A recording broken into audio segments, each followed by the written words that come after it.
I am the Tofu Golem. Please enjoy the video. You begin by confirming the immediate essentials.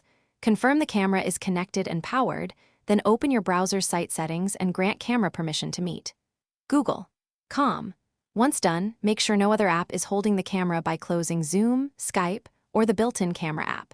If you're on a USB webcam, try replugging to a different port. Laptops sometimes need a fresh hardware handshake.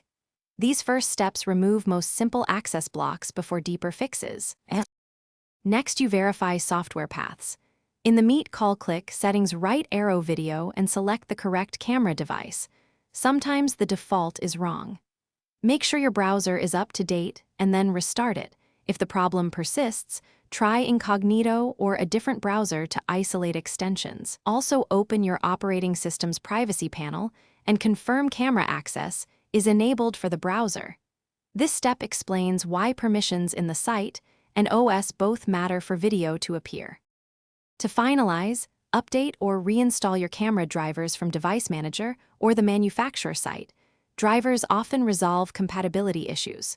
Restart your laptop and test the camera in the built-in camera app to confirm hardware works, then rejoin your Meet. If it still fails, plug in an external webcam as a quick workaround and determine whether internal hardware is faulty. If nothing helps, one key troubleshooting tip: boot into safe mode to rule out conflicting software, then address or remove the culprit. Thanks for watching. Consider subscribing if we helped you today.